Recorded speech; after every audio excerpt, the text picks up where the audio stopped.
Welcome, Kathy, to the show. I am so excited to have you on today. We have had lots of discussions in the past. Kathy is one of the Women Thrive speakers that is going to be in the showcase in March with me and lots of other speakers. So I've had the opportunity to be on Kathy's TV show, and now she is here today to give us some insights, which I know is going to be amazing. Welcome, Kathy. Thanks, Danielle, for having me here. I'm very excited.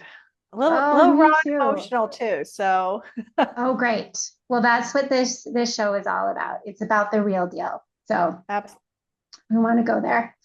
So I'm just going to open it up and we'll let the conversation go wherever it takes us. But in your either personal experience or the work that you've done, I'm curious what you think has been the biggest struggle for relationships if there has been a traumatic past involved. the biggest challenge, I think, is intimacy and honesty because we were taught a load of crap that we're not supposed to have traumas and we're not supposed to be damaged by those, and that we were taught how to suppress and to ignore. And so when we're in relationships, we are feeding off of each other's energies. And so all of those pains and those traumas are interacting on an energetic level, and our intellectual comprehension of what's happening in the relationship is now in dissonance to the reality of the energy. And now you have two people who are trying to love each other, but without the healing of those traumas, all we're doing is setting dynamite off on each other. How is that? How have you experienced that?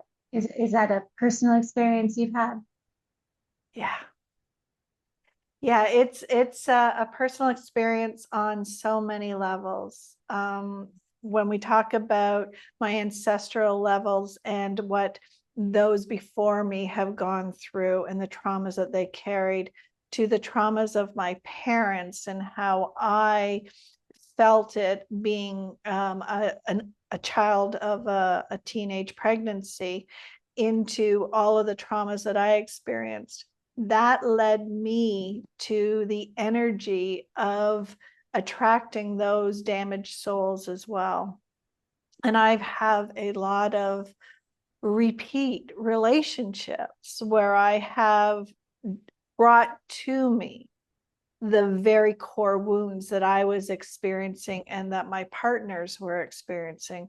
And so, whether it was in addiction or trauma or abuse or all of the above, that is a pattern that I am witnessing in myself.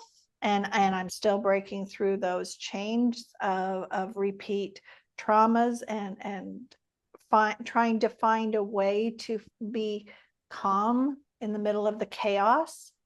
But it's also something I'm seeing on a collective between my clients and even these podcasts. And it is so beautiful that you are bringing this to a conversation where we can openly talk about it and not suppress and hide it anymore. I would agree with you when you said intimacy and trust are the key things that I think are impacted by trauma. Yeah. How has intimacy been affected? What did that feel like when it was impacting the intimacy in your relationships? Well, the wounded part of me just wanted to be loved. I just wanted to be loved. And in past relationships with someone who was struggling with their own traumas, they were in protection mode. So every time I reached out, I felt rejected. And that was on an emotional level, which goes right to the core of who you are. But it also went deeper into sex. because intimacy is tied so directly to sex, and sex is also connected to our physical need for touch. And if you know anything about the love languages, my particular love language is physical touch. And so when I was screaming for intimacy and a partner that I was with could not deliver it, it was as if my heart and soul were being cut out. And the one thing that I had been taught to believe, that as a woman, that my sexuality and my ability to draw people to me, but the people that I loved and I wanted to share that with were rejecting it. It creates such deep wounds and traumatizes the already existing traumas that we're in. And those effects are not easily undone. So, Kathy, can you talk a little bit about your journey from where you were when you were in relationships to where you are now? Sure.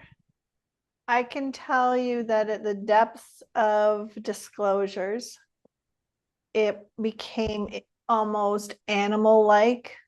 The pain of feeling so ripped apart by the truth and the the rawness of what my partner was disclosing at the time, of what it did for me.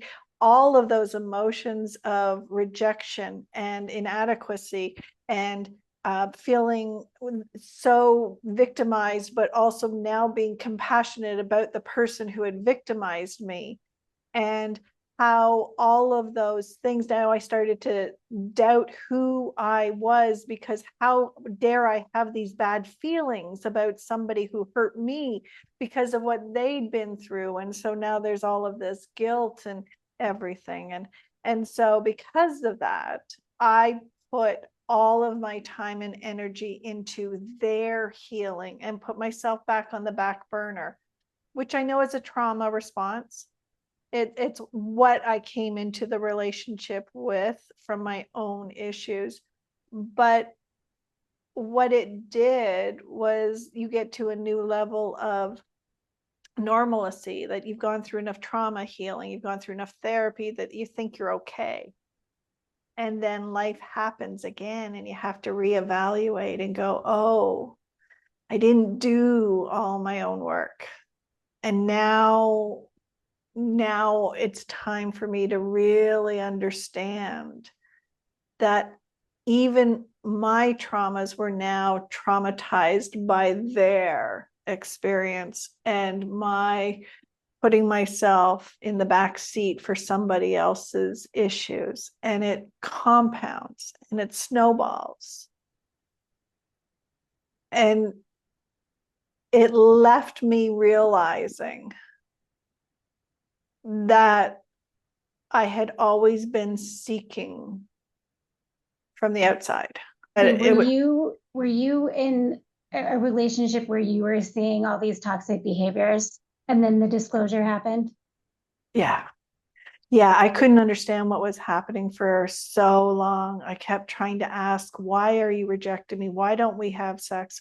Why won't you talk to me? Why are you lying to me? Why this? And I was always trying to figure out what was going on. And I was always told there was something wrong with me. You're crazy. This isn't happening. I'm not lying to you. Or the blame of, well, I'm not interested in you because there's something wrong with you. You're too much. You're not enough. All of these things. And so it puts you into a spiral, so that when the disclosures came about, now I didn't have a solid foundation. How did the disclosures come about? Did you finally have enough? How did that come out? The first major disclosure of the first major traumatic relationship was an accidental finding, and it turned into desperation on his part, and anger, and total disconnect from reality on my part. I didn't know what to think or see or feel, or, my horizon was gone. I could not make sense of anything. And so in those moments of trauma, now you're trying to navigate healing.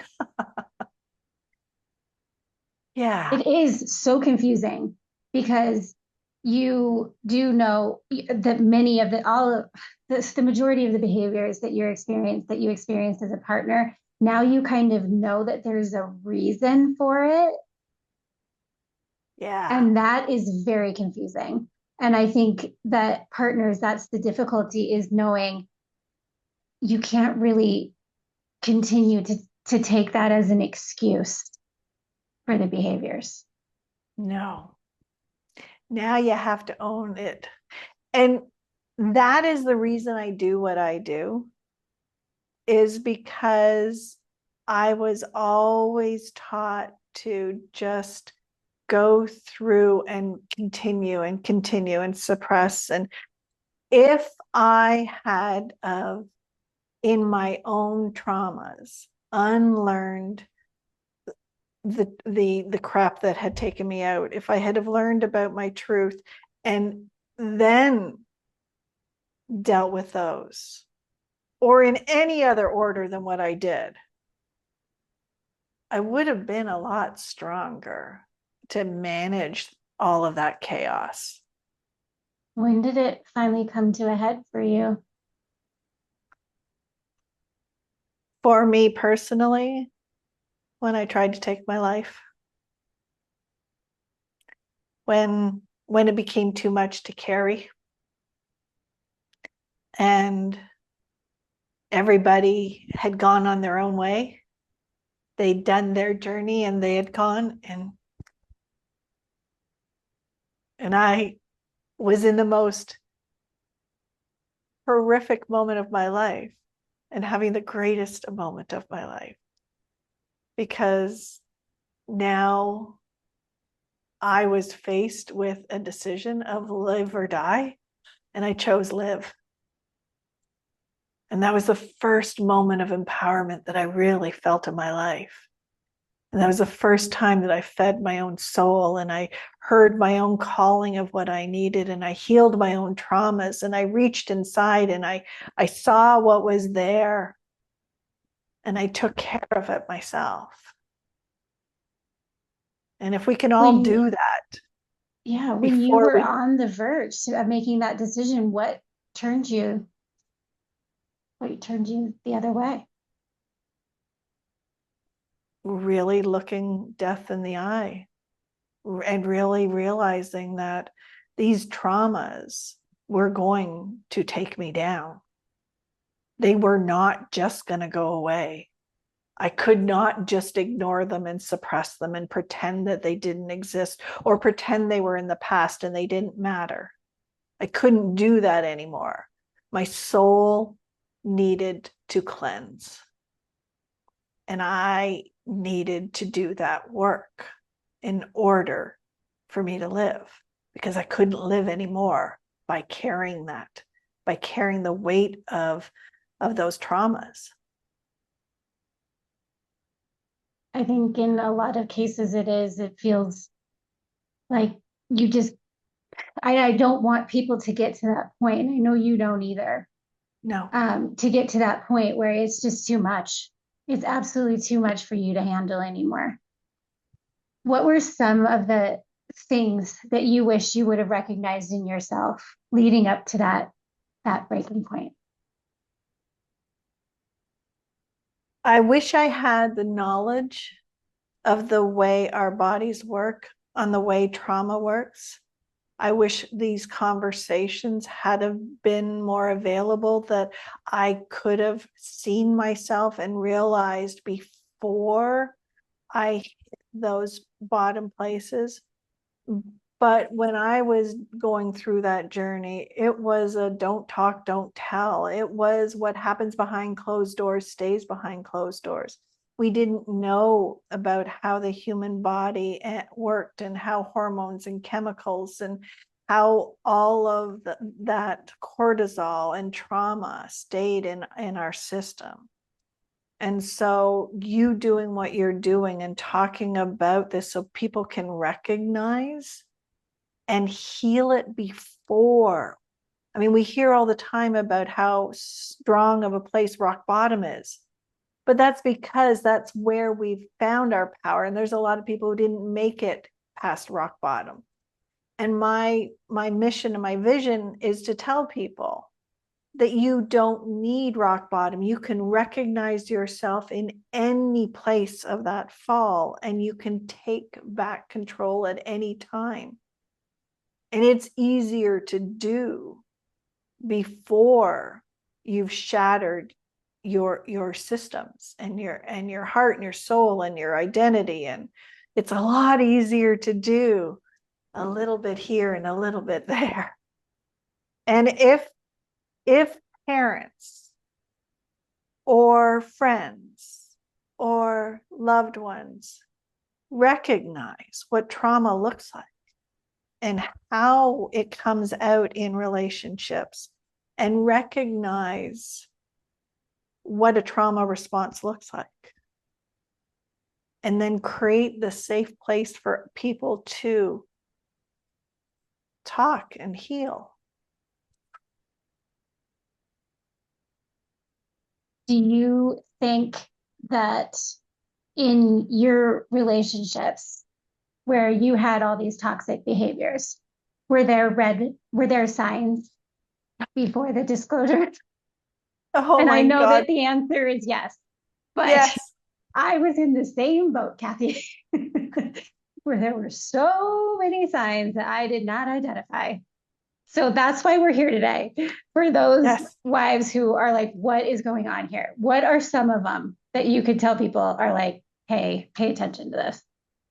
Well, first of all, when you know you're being lied to, and the person is saying, no, you're crazy, and they're getting angry at you, okay, you got to learn to trust yourself. When we're being lied to, we know we're being lied to. When weird things are happening, when you are with one person in public and a different person in private, Yeah. when you are desperate to talk but are ashamed to share because you're too afraid that people are going to think there's something wrong with you, when unexplained things happen on a computer, that why are you erasing all our passwords all the time? It's really just it's paying attention to some of those things. I think some are sneakier. Like I know that you mentioned that it seems there was a lot of like blame that came your way for things that are very normal to ask for, Yeah. like help around the house or just all those things that are coming your way, where it seems like that when you ask something of your partner and they come back and act like you have literally told them that they are the worst person in the world, Yeah. that they are acting like you have just, personally attacked them by asking that. And I think that's a sneaky one. Yeah. But if you're ever telling yourself, shouldn't it be okay that I asked that? Am I crazy? Am I asking too much? When you know that you're not, Yeah, when that's a things sneaky are out one. of proportion and they Yes. just don't make sense. I remember Yes. one time saying, I'm just so tired. I have nothing left. I need the night off. And then the accusations come about, what do you mean? You think I don't work hard enough? You think I don't do this? And all of like, where did this come from? I just said I'm tired. Yes. Those are perfect examples. And anytime that you feel that the reaction is out of proportion to the situation, Yeah. repeatedly, obviously all of us have a bad day and, we lash out or whatever. But if this is a repeated cycle for you, I do think that it's important for people to be like, oh, putting these things together. And maybe there is some sort of trauma. It's really, really important that we don't try to make up stories and reasons why people are acting the way they are, because Right. I was always feeding my partner, oh, I know you're doing this because, and I want you to know that we can do this and that. And I would come up and they would just sit back and not have to do anything because I had created an entire story that just made it all go away until the next time. Yes. You want to be on a journey with someone, you don't want to make them your journey. Ooh, yes. Jay Shetty. I have that, it all over the place because it's so true. Because Absolutely. real knowing that there's a traumatic past doesn't mean that you do everything and that you excuse it. Knowing Yeah. there's a trauma past is you being able to work with your partner to create new patterns that are healthy. Yeah. Absolutely. And knowing when we are experiencing something that doesn't feel right, coming back to our intuition and trusting ourselves because we do live in an energetic world. We are experiencing the energy of our partner. We are in those moments, and we need to be able to learn to trust ourselves and stay grounded in ourselves. And that might mean that when we're going thinking we're crazy, we just go and do our own work and until that relationship finds its placed or healing its own healing journey. If you're experiencing some of those things, you're absolutely right. Kathy, there are things that you can do in order for your own sanity and your own protection so that you don't have your own traumas Yeah. because of the experiences that are Yeah. happening to you. And it just means we have to be able to speak our truth, regardless of who we're trying to protect. We have to start protecting ourselves first, because those red flags are our soul's guidance telling us, pay attention, something is going on here. Have you been able to heal that part of yourself, Kathy, in other relationships? I don't know if I can honestly say that. I honestly don't know, because there's still so much healing and trauma within my circles in my life that those wounds are so deep, and the healing process is causing me to constantly rejig and re-identify who I am. And so that each time I think I've done enough healing and that I'm ready and I think I'm here, I hit another level and I got to go deeper.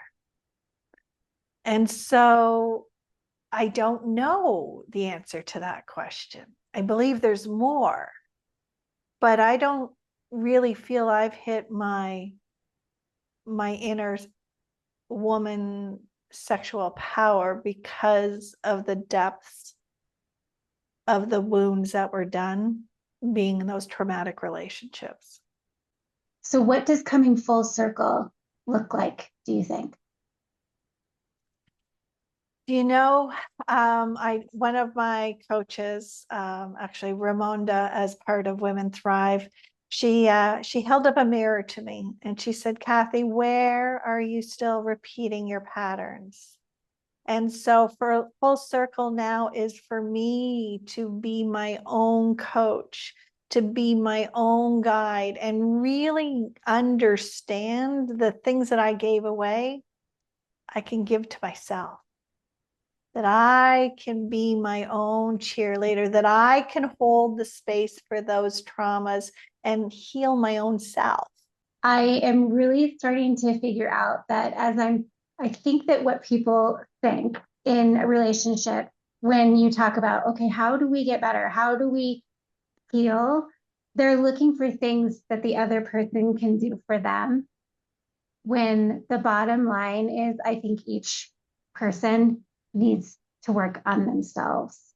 Yeah, but that was part of the trauma that brought two traumatized, injured souls together, was looking for it from the other person until it depleted or erupted.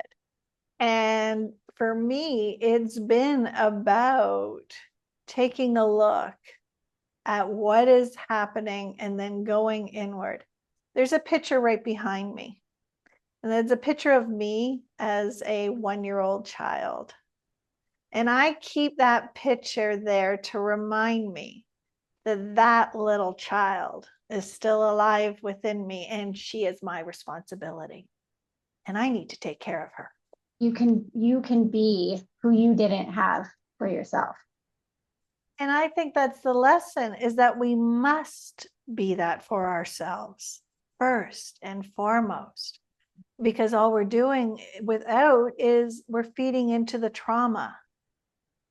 And the trauma does not need any fire. Do you know, I was on this amazing retreat and it was absolute chaos. And the one thing that they told us when we were going into this chaotic environment was love was the only thing that could keep us safe in this chaos. And so what I had to do was remember those words and fill my heart and pull the love out of me to keep me safe. But so many times when we're traumatized, we go in and we hide and we put walls up, and we're not allowing that power of love to be our protection and our guidance. Partners of trauma survivors want their partner to know that they can handle the truth. Yeah. That the trauma survivor thinks that they're protecting the other person, or they are so afraid that if they let them know what's deep inside, that they won't want to be with them anymore. Yeah, the fear of rejection if you really saw the truth about me. Until that trauma survivor can realize that, those things happened to them, that they don't define them, I think they have a real hard time, reaching out to someone else, as you can imagine, and create intimacy and trust with somebody until that internal work has been done. Absolutely. I heard something though a long time ago which has shaped me, and that is, if our brains and our hearts and our cells can learn trauma, then we can unlearn it. And that is the power that both you and I are bringing to the message, is the crap of those traumas can be unlearned. They can become our superpower, but we have to be able to look the darkness in the eye and say, you don't scare me. I'm bigger than you. Absolutely. The patterns can change. The way that the trauma has a hold over someone can absolutely change. How, if you were talking to somebody who is trying to make the first step with, like, I am absolutely sick of letting this trauma eat me up from the inside, what would you say would be your advice as a first step? Oh, please don't do it the way it's always happened with me, which was it just exploded out in a chaotic environment of chaos. If there is a way that you can control the narrative of choosing when and where, instead of traumatizing both parties through that explosion, to just sit down and say, I know there's something going on. I know you can feel it. I know that this, what we're experiencing, I'm not keeping it within myself, and I'm ready to tell you the truth. Are you ready to hear it? Now, Kathy, I have one last question for you. Okay. What is your dream for yourself with your next step of creating more intimacy and trust? Oh, that's beautiful. I'm in another transition. I see this as another leg up, and my goal is to, well, I don't want to use the word negative words, but leave this world with zero regrets, with knowing that I did not shy away from anything, that I faced it head on, and that I was able to take my traumas, my pains, my experiences, and turn it into gold or diamonds because I honed it. I would say, Kathy, that you have done an amazing job so far with the work that you have done in your book. And I know that you're going to take it to the next level because that's what you do. So I cannot wait to see where you take that. Thank you, Excellent. Kathy. Thank you for all your insights. Absolutely love it.